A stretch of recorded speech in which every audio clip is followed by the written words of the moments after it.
E aqui estamos palpites de futebol para esse domingo, dia 14/7. Só que antes de começar, não se esquece de deixar o seu like, se inscrever no canal e ativar o sininho das notificações. E bora lá! Quem não deixar o like e não se inscrever é corno.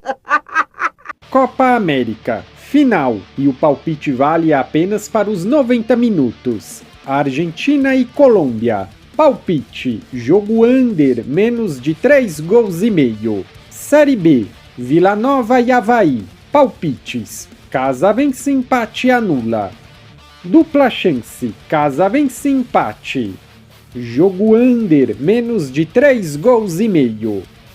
Chapecoense e Brusque. Palpite, jogo under, menos de 3 gols e meio. Série C, Volta Redonda e São Bernardo. Palpites, casa gol.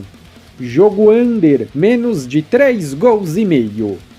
CSA e Floresta. Palpite, casa vence, empate anula. Casa gol. Jogo under, menos de 3 gols e meio.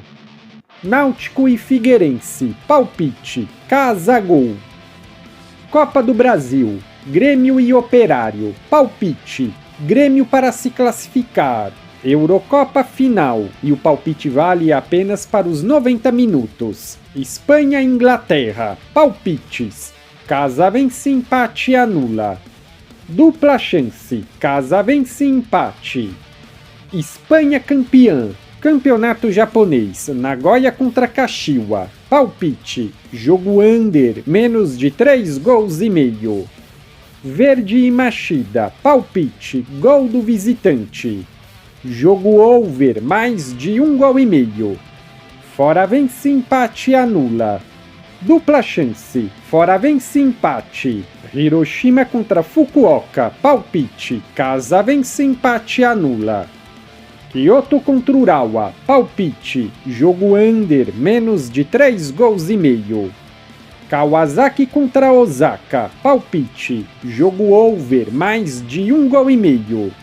Sagan contra Osaka. Palpite, jogo over, mais de 1 gol e meio. Shonan contra Iwata. Palpite, jogo under, menos de 3 gols e meio. Yokohama contra Kashima. Palpite, jogo over, mais de 1 gol e meio.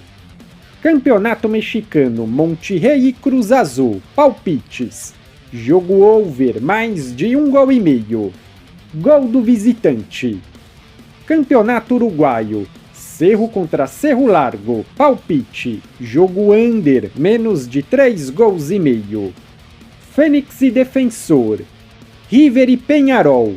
Wanderers contra Progresso. Palpites, jogos over, mais de 1 gol e meio. Copa do Chile, Cobresal e Coquimbo. Palpite, jogo over, mais de 1 gol e meio. Universidade de Chile contra Everton. Palpite, casa gol. Jogo over, mais de 1 gol e meio. Para não perder vídeos inéditos aqui no canal, não se esquece de se inscrever e ativar o sininho das notificações. Temos vídeos todos os dias, sempre às 10 horas. Sejam todos muito bem-vindos e bora ganhar dinheiro. Tamo junto e até a próxima!